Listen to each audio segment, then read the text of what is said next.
the Leafs have been the team fighting, constantly having to fight their way.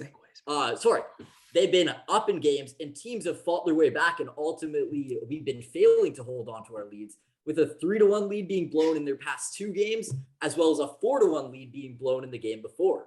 Now, the Leafs finished off their Western Conference road trip with a 2-1-1 record. However, many concerning signs began to emerge during this trip. Are these signs something that's going to be attributed to nothing more than just a long break with COVID? Or is there genuine reason to panic and fear with the way that the Leafs are playing? So we'll start with Evan Davis. Yeah, look, honestly, that game against St. Louis, I thought that was such a great game for the Leafs. Like, although it was very back and forth, St. Louis is a really good team. And although their record doesn't show it, Jordan Binnington is an elite goaltender in the NHL. And he can always have nights where he can just turn it on. I mean, it sucks for him that the goal that ended up losing them the game was that Ilya Mikheyev shot, because I just thought that it really didn't define the way that he played. But the one thing that really stood out to me was just Mitch Marner and the way that he was able to reinsert himself back into the lineup. I mean, that pass that he made behind the net to Austin Matthews, I think only a few players can make that pass, and also just have the awareness to kind of fake out Binnington and then find Matthews perfectly right in the slot area.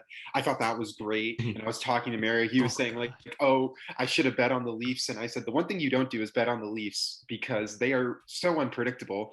And I mean, it was such an up and down game. I believe they were down by 2 at one point, if I'm not mistaken. And then they clawed their way back, and then they were down, and then they were back. It was just a great game. And you could see the bench's reaction after Mikheyev's goal. I mean, I just thought that was such a great win for the Leafs, and to finally be on the other side of such a tight game to the finish, I just think that was really great by them.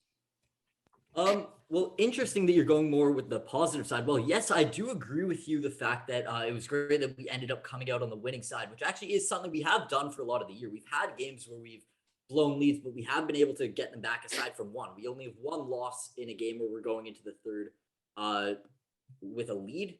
But personally, for me, I don't know. I think it's, as much as I'm not ready to hit the panic button or anything, I do think there are concerning signs kind of popping up in the Leafs game right now. So that's kind of what I want to get close on and talk to you guys about, because I just think, I don't know, the way we're playing right now, it's not the team that we saw earlier in the season. And that's my question more, like, what is the reason for the Leafs falling back into these habits?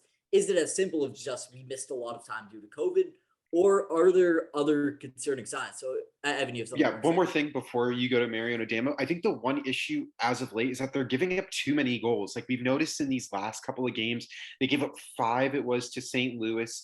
You know, they gave up 4 to a disgruntled Vegas team. They gave up 5 to Colorado. Like they're just, in order to win games, you got to be able to only muster up like 2 to 3 goals against. Like that should be the ideal. And I just think the reason why that their panic button might be setting in is they're giving up too many goals.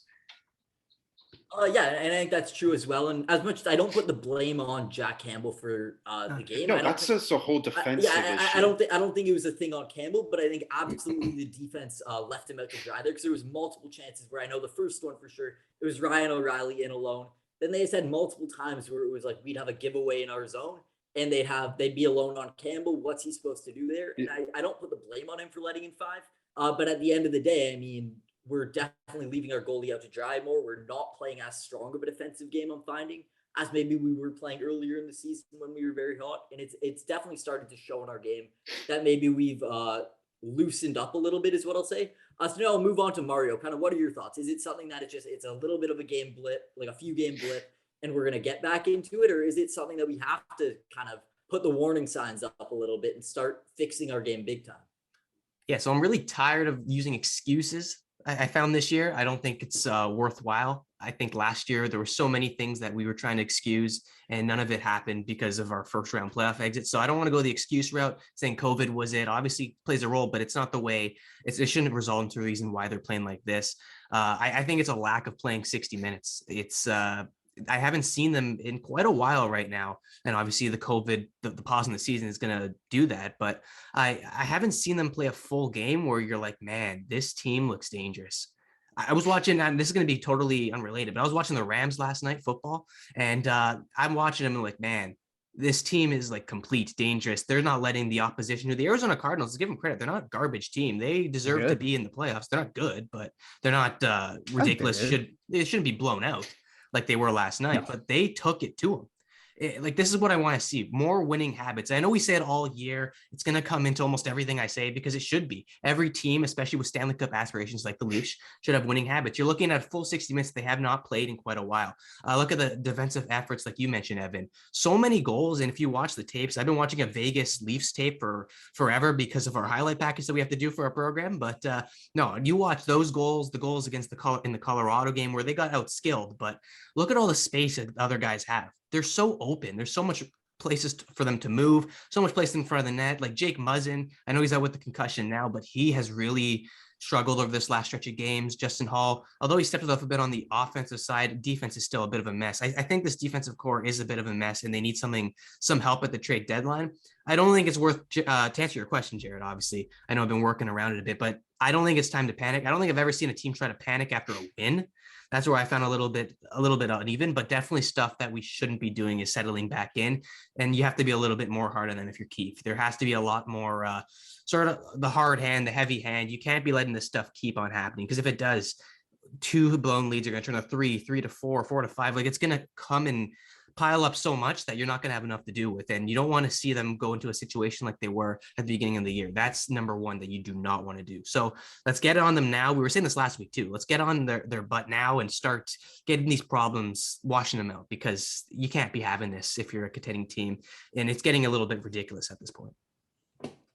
Yeah, and I think that's a great point, and I completely agree. So just looking at the record since returning from the COVID break, like if someone were to want to use that as an excuse, we actually do have a good record since that. We're 4-1-1 since returning from the break. However, but the thing I'm going to want to point out is the fact that despite the fact that we are coming away with wins, we aren't playing complete 60-minute hockey, as you said.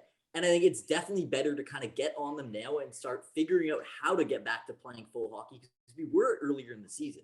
I mean, after obviously we had a bad October, but in November, we definitely found a way to kind of smother our opponents and play full hockey games. And we were playing some of the best hockey that I've ever seen from our team.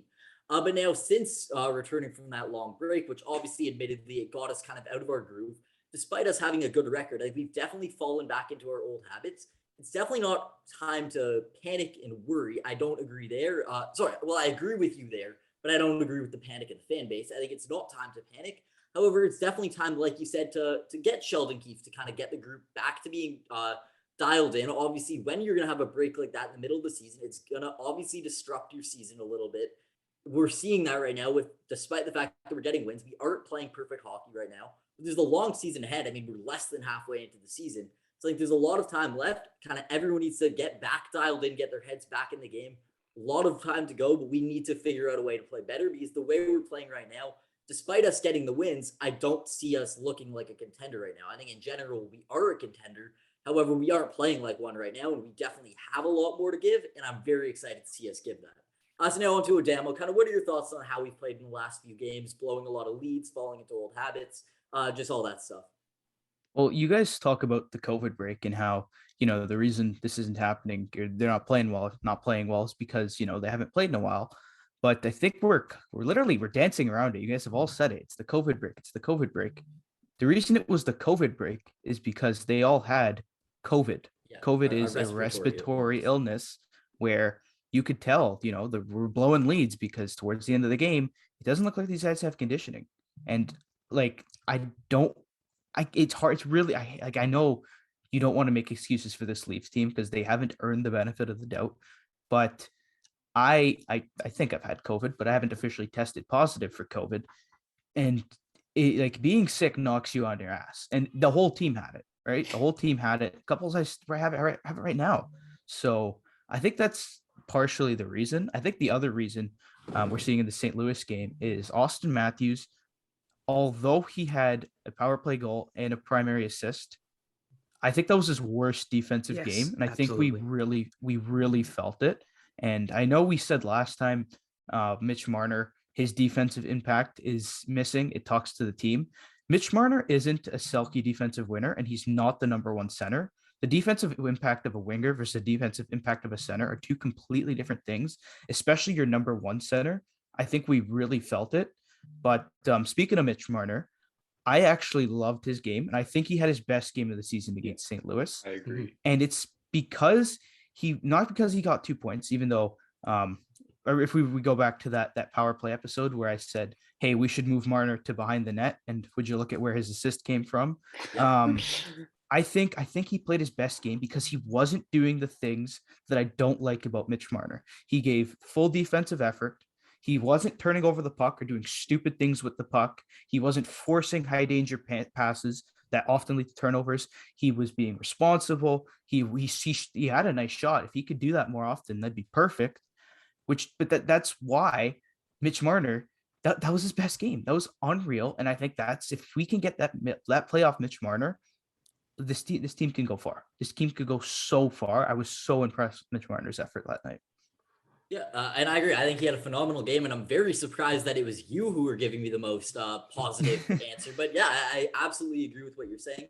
And that's kind of where I'm finding myself right now. I think there are reasons to kind of excuse how we're playing. That's why I'm not trying to go too hard on them. However, I'm just going to say the fact that we haven't been able to hold on to leads and stuff, it is concerning, not ready to panic, not ready to do any of that. However, it's something that if we keep playing like that, it's going to make me question our group a little bit. But the fact that we were able to come away with the win is a positive sign. The fact that Marner had an unbelievable game is a great sign, because if he could start playing up to his contract, then we're in good shape. And we have a phenomenal group. I'm always the one that's trying my best to be positive about our group. I am getting I don't like the fact that we keep blowing leads. I think that is a concerning sign. It reminds me a lot of the teams of the past. And of course, we know what's happening with the teams of the past. And we don't want, the fact that the group is reminding me of that isn't a good thing. However, I do think, like you're saying, there are reasons to explain why we've not been playing perfect 60-minute hockey. I hope we get back to that. However, things are looking pretty good. The fact that even in that situation, we still have a pretty good record is a good sign.